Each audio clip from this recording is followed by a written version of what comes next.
Where did they go?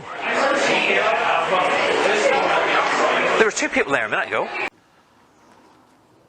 Just as I appeared, I'm going to make people disappear this week, or get someone to make people disappear this week. I'm actually talking about 1.5 skits. If that doesn't make sense, then keep watching and find out what the hell I'm talking about. And I don't mean disappearing like this.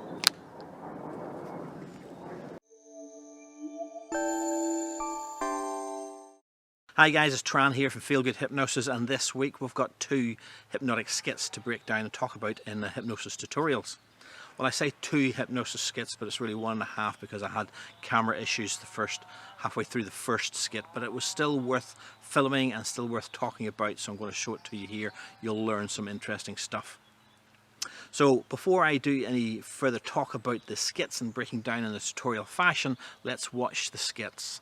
And this is the usual way I work on the video. I will show you some street hypnosis clips and then keep watching, because at the end of that skit I will start to talk about some of the hypnotic tools, techniques and lessons to be learnt from these skits. So hopefully you'll watch all the way through. I really look forward to getting your feedback on that. So if you have any comments, have any questions or anything you saw that I didn't talk about and you'd like more information on, leave it in the comments section below. I really want to hear your comments. I want to hear what you think of this video, so put all of that in the comments section below. And don't forget to make sure you give it a thumbs up, make sure you give the video a like. It really helps the channel grow. And click the big red subscribe button if you like this video and you want to see more videos just like it. In the meantime, let's watch the video, let's have the fun of seeing the street hypnosis, and then stay tuned to get educated on some tools and techniques about hypnosis. Here's the video. Relaxed.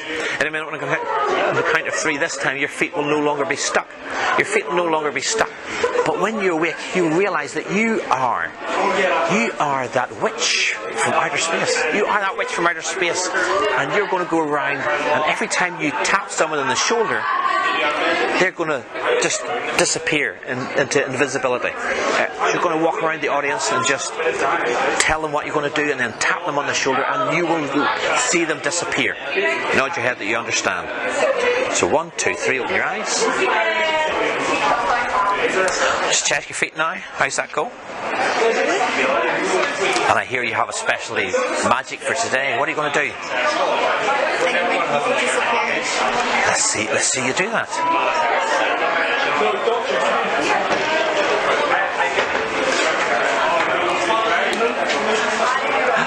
Where did they go?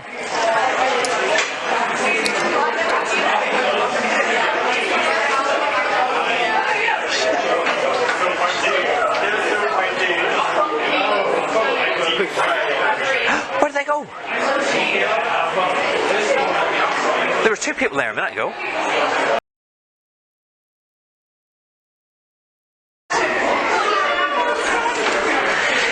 In a minute I'm going to count from 1 to 3, and on the count of 3 all other suggestions disappear, but when you wake up you'll just want to follow exactly what the monkey does. You just have this overwhelming urge to do exactly what the monkey does. Nod your head that you understand. So 1, 2, 3, open your eyes. Do you like my little monkey? Watch what happens. Watch what happens.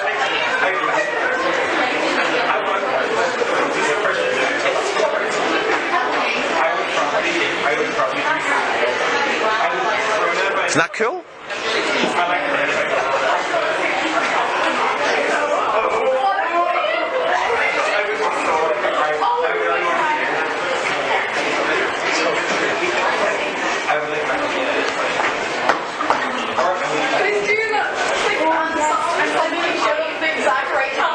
Now, I know your friends are standing over there thinking, lift both legs at the same time, aren't you? I wouldn't do that there.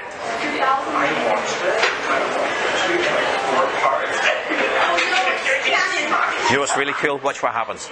Tickle, tickle, tickle, tickle. Tickle, tickle, tickle, tickle. Tickle, tickle, tickle. Tickle, tickle, tickle. Tickle, tickle, tickle.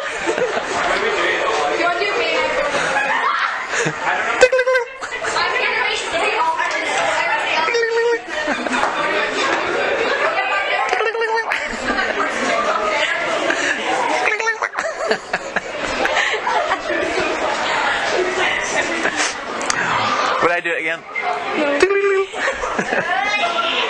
What about this?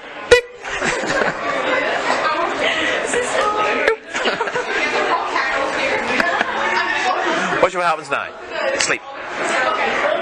Deeper, deeper, deeper relax. The deeper you go, the more relaxed you feel. The more relaxed you feel, the deeper you go, drifting, sinking down even deeper still. So guys, as you enjoyed that video, I really enjoyed it. It was good fun making it, and I hope you enjoyed both of those skits. So let's break down those skits and talk about what you saw and maybe what can be learnt about hypnosis, about making suggestions from that. So the first skit, as you saw, was about getting her to imagine and giving that suggestion that she had this special power that when she tapped someone, they disappeared. So look at the way I made that suggestion. I set some context up by saying you are that witch with some special powers. Now she's dressed up as a witch, as the character of a witch, so that was easy for her to accept. And it set some context behind the fact that when she tapped someone, something magical would happen. In this case, she would make them disappear. It's important to set context where you can. I don't always do it, you don't always see me doing it, but it helps the unconscious mind rationalize why I'm tapping someone and making them disappear. So a little bit of context to say that, well, you're a witch and you have special powers helps draw out that imagination, because ultimately what's happening is I can make a suggestion, but that suggestion will only be accepted if that person listening to the suggestion has the imagination to take that on board and implement that suggestion on the way and at the level that they feel comfortable to do so. And that sort of leads into another comment I'm going to make later on in relation to the other skit, so keep watching. So I give her that context that she's going to do this, and this skit involves the audience. It's getting audience participation, people behind the camera that you saw me, the camera turning around and you see those people. It's important when I'm giving out that suggestion, because I'm involving other people, I want those people to understand why the heck she's walking up and tapping them for some strange reason. She knows that she's going to make them invisible, but they don't know that, and I can't, just to keep it in context, she's not going to make them invisible. She's just going to imagine that they are invisible inside her mind. Okay, all these suggestions only happen in the mind of the person who's using their imagination to think, when I tap someone, they'll disappear. They don't actually disappear. And obviously you saw that in the video, that those people were still standing there. So I need to speak loud enough and at an angle that she hears the suggestion, but also they get an idea of the suggestion. Okay, because I want them to play along. Now, I'm always saying this, I love making suggestions where the audience or other participants play along, because they always join in and they enjoy it more for being part of the action, as it were. So never be afraid to make a suggestion that involves someone outside the person who you've hypnotized. They will enjoy that too and get involved with that. And hopefully you saw that. So she wakes up, and first thing I do is say, move your feet. Your feet are no longer stuck. Why is that important? The first suggestion was I stuck her feet to the floor, made them feel very heavy, and they were stuck to the floor. And that was accepted perfectly. Again, like I say, I put the link earlier. It's in the info cards if you want to check that one out. So I'm doing two things by saying move your feet, make sure you can move your feet now. Number one, I want to make sure she can move her feet, and that the old suggestion that I removed when I say your feet will no longer become stuck, I want to make sure that that suggestion was accepted. If it's not and she goes to move forward, she could actually fall flat on her face, because inside her head she's imagining her feet are still stuck to the floor. So from a health and safety point of view, I want to make sure that she can move her feet. But number two, the other reason is, it's almost confirming that she's in hypnosis. When I say to her, you can move your feet, and she can move her feet, she's going, wow, they used to be stuck. Somewhere inside her head, she's affirming that, wow, I can now move my feet, but before I couldn't. Therefore, I must have been in hypnosis. So there's a long chain of thought there that gives her the suggestion, the presupposition that she was stuck in the past, and that hypnosis is working well with her. So there's two reasons why you want to check that she can move her feet if you've stuck her feet previously. So once I know her feet aren't stuck, I then say, well, you've got this special power, go use it. And she goes over, and you see her tapping someone. Now it's beautiful. Again, you see, as I said, how the audience get involved, and the second person, the person next to the person she taps, sort of waves their hand as if they can't see them any longer as well. That's beautiful. I mean, I'm not telling them what to do, but they're getting it. They've heard the suggestion.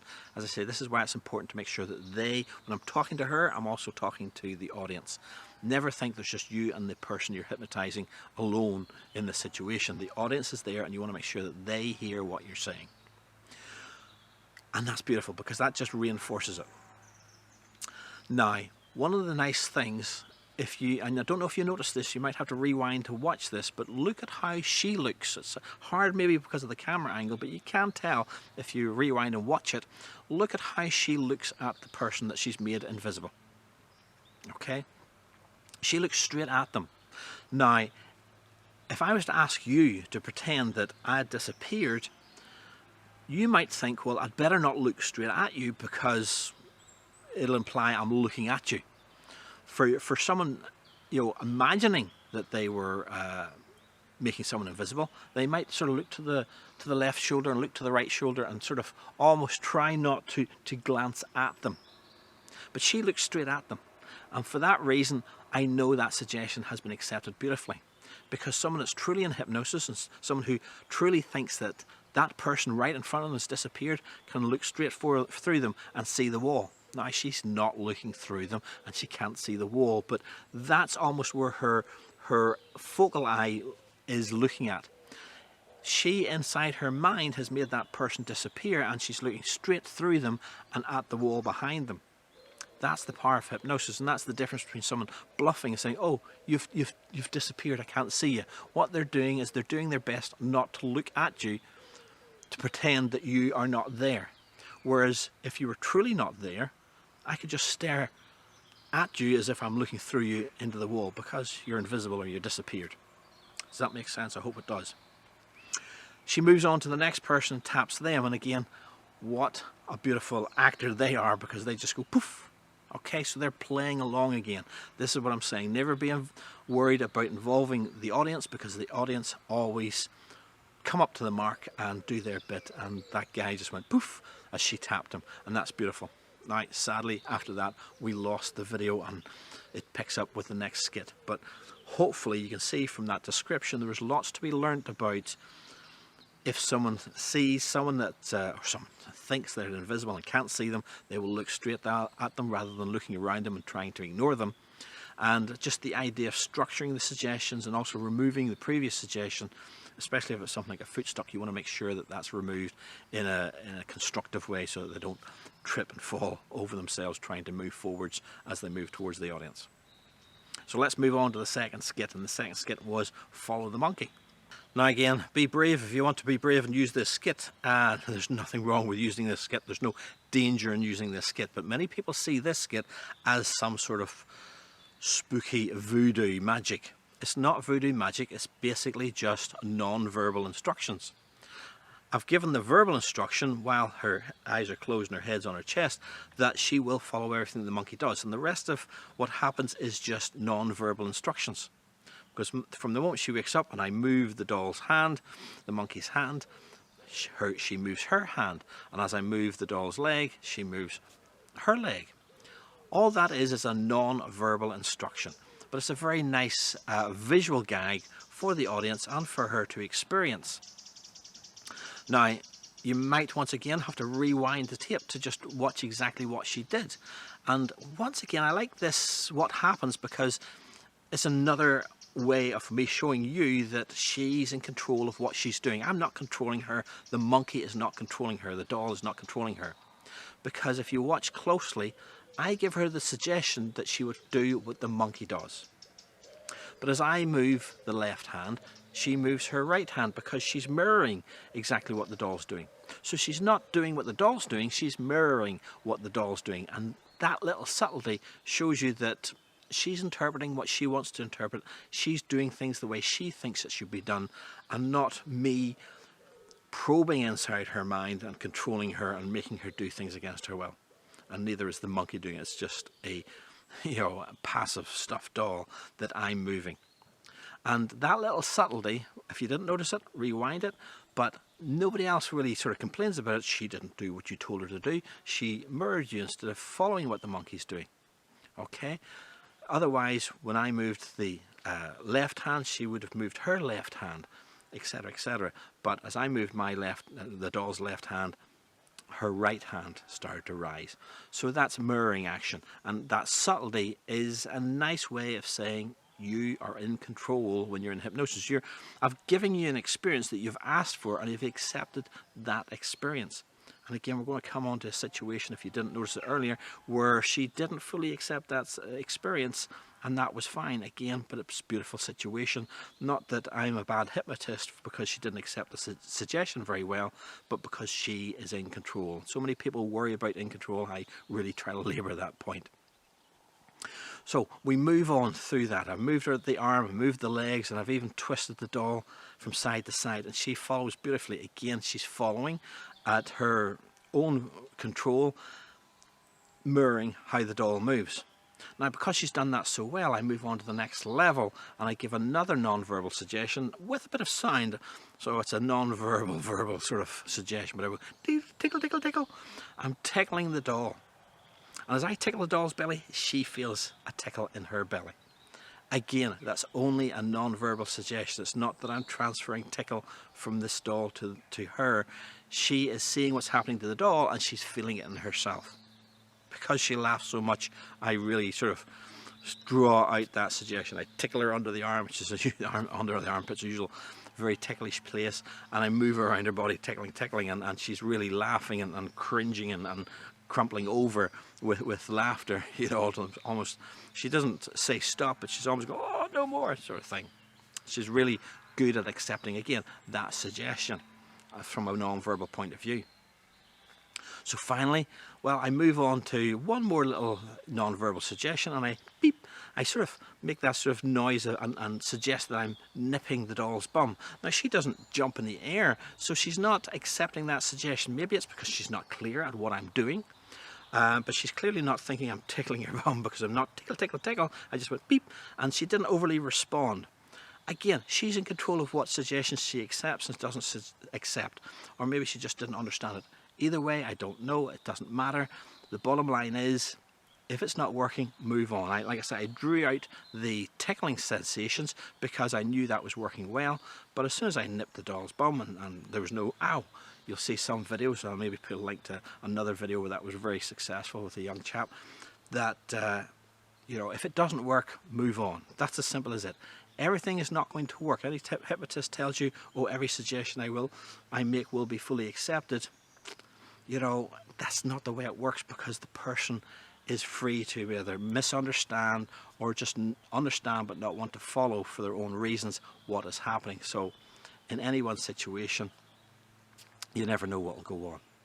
But if it doesn't work perfectly, it doesn't work smoothly, just finish off. So you see me telling you to close your eyes, dropping your back into hypnosis, and the skit is over.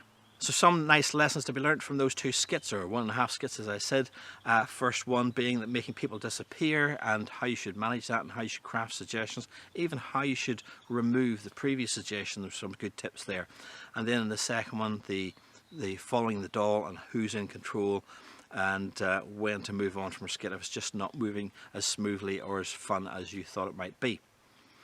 So I hope you like that. Make sure you give it a thumbs up, make sure you give it a like, and don't forget to click the big red subscribe button so you get notified. Click the bell notification button next to that subscribe button so you'll get notified as soon as my next video comes out from Feel Good Hypnosis. In the meantime, thanks very much for watching, and if you have any comments, any thoughts, any ideas for other videos, drop it in the comment section below. I always love to read those comments and respond to those comments, so please do leave a comment in the comment section below. In the meantime, see you next Sunday.